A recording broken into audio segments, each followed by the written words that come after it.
Have you ever heard of a teacher getting shot in her own classroom by a 6-year-old student? It sounds unthinkable, but for Abigail Zwerner, it became her reality. Today, she's fighting for justice, and what happens in her case may change how America thinks about guns, schools, and who's really responsible when tragedy strikes. Here's what happened.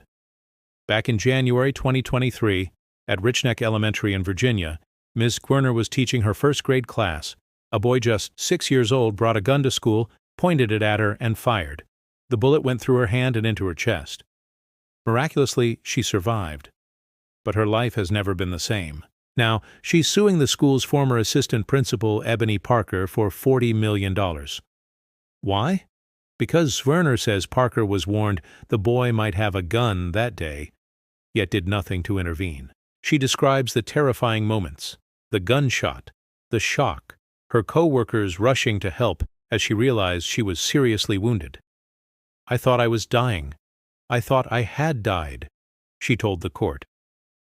Since then, Ms. Zwerner has endured multiple surgeries and ongoing trauma. She says everyday tasks are a struggle. Even opening a bag of potato chips is a challenge now. Parker's legal defense? That she couldn't have predicted what happened. After all, who could imagine a 6-year-old with a loaded firearm? This trial isn't just about a single shooting. It's about accountability.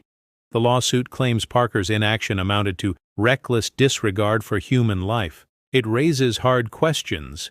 Should school officials be held responsible when warnings go ignored? How far should schools go to keep children and teachers safe? And bigger still, what does it mean for all of us when a first grader can get a gun and pull the trigger? The case underscores America's ongoing crisis with gun violence, especially when it comes to children and the places we trust are safe. The aftermath has rippled far beyond those classroom walls.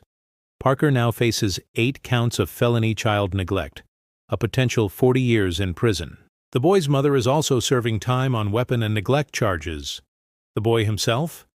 He hasn't been charged, but his life has been completely upended, now living with relatives and enrolled in a different school. So, what do we do with a story like this? Do we shake our heads or do we demand change? For Abigail Zwerner, her fight is bigger than just her own pain. It's a spotlight on a system struggling to keep up with the unimaginable. And as the court decides if there was more anyone could have done to prevent this tragedy, the question lingers.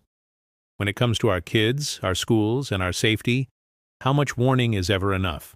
If this story made you think, hit like, share your thoughts below. Should school staff face legal consequences when things go wrong? And don't forget to subscribe for more in-depth reporting on the stories that matter.